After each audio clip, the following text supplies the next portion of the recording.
Commodity market से जुड़ी हर खबर सिर्फ न्यूज मार्केट्स 24 पर। खबर काम की। नमस्कार दोस्तों, welcome back to our channel news market 24। खबरें आज खास तौर से गेहूं और चने के मार्केट से आ रही हैं। गेहूं के बाजार में स्टॉक लिमिट के बाद गेहूं के साथ साथ चने की कीमतों में भी अब आने वाले टाइम में आपको तेजी देखने को मिल सकती है। सरकार ने बढ़ती हुई कीमतों को कंट्रोल करने के लिए स्टॉक लिमिट लगा दी थी कृषि बाजार पर और दलहन बाजार पर। अनुमान था सरकार का कि इससे बाजारों में बढ़ती कीमतों पर कुछ विराम आएगा और बढ़ती महंगाई को कुछ आराम मिलेगा। तो बाजारों में ऐसा हुआ नहीं। बहुत ज़्यादा लंबे समय तक स्टॉक लिमिट का असर मार्केट पर देखा नहीं गया। और देखा जाए तो बाजारों में जो स्टॉक लिमिट गेहूं के मार्केट में लगाई गई थी वो मार्च 2025 तक इसकी सीमा लगाई गई थी। लेकिन बाजारों में इसका बहुत ज़्यादा असर देखा नहीं जा रहा है। स्टॉक लिमिट के बाद भी गेहूं का बाजार और चने का बाजार जबरदस्त तेज है। केंद्र सरकार ने दाम नियंत्रित और जमाखोरी पर निगरानी करने के लिए चने और काबुली चने के स्टॉक पर 21 जून को सीमा लगा दी थी, लिमिटेड कर दिया था। इसके बाद सरकार ने गेहूं के स्टॉक की भी सीमा तय कर दी थी।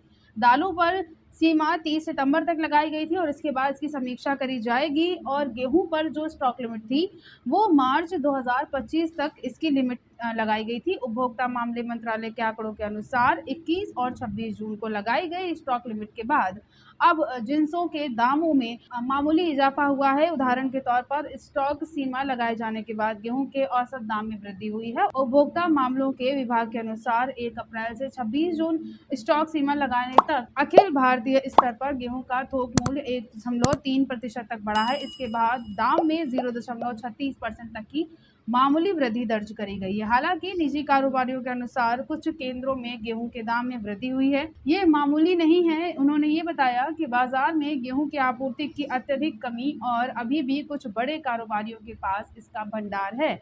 इनके अनुसार जब तक भारतीय खाद्य निगम यानी FCI गेहूं का स्टॉक जारी नहीं करेगा तब तक दाम में अधिक बदलाव नहीं आएगा। गेहूं के कारोबारियों, थोक विक्रेताओं और बड़ी रिटेल श्रृंखलाओं को 26 जून से शुरू हुई तारीखों में 30 जून के अंदर स्टॉक को तय सीमा में करना है। कारोबारियों के अनुसार गेहूं के मुकाबले दालों के दाम भी बहुत ज्यादा अधिक गिरे हैं। इसका कारण ये है कि सर्वप्रथम गर्मियों में दालों की जो डिमांड है वो बहुत ज्यादा नहीं होती है। डिमांड कम होना भी इसकी एक बड़ी वजह है और इस मौसम में तला हुआ भोजन कम खाया जाता है। दूसरा, दालों के आयात पर शून्य शुल्क है। और तीसरा, आयातकों को दालों के आयातित खेप को 45 दिनों से अधिक रोकने से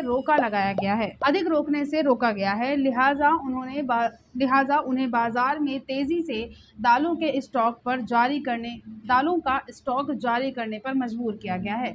यानी स्टॉक लिमिट जो लगाई गई थी इसका बहुत ज़्यादा असर घरेलू मार्केट पर नहीं देखा गया, चने के मार्केट पर, गेहूं के मार्केट पर नहीं देखा गया। देखा जाए तो सीमित ग्राहकी की वजह से अभी जो चने का दाम आज के दिन देखा जा रहा है वो हल्का फुल्का स्टेबल है। कल के दिन भी बाजारों में तेजी थी, बहुत ज़्यादा कल के दिन भी गिरावट दर्ज नहीं करी गई। लेकिन अगर आने वाले समय के बारे में बात करते हैं तो बहुत ज़्यादा गिरावट नहीं नजर आ रही है। गेहूं के साथ साथ चने के दाम भी बाजारों में आने वाले दिनों में फिलहाल जरूर बढ़ सकते हैं। तो आज की खबरों में सिर्फ इतना ही। वीडियो अगर आपके लिए यूजफुल होता है तो आप वीडियो को लाइक जरूर कर लीजिए। मिलते हैं आपसे अगली खबरों के साथ, तब तक के लिए stay healthy, stay safe. Thanks for watching. Bureau report, news market 24।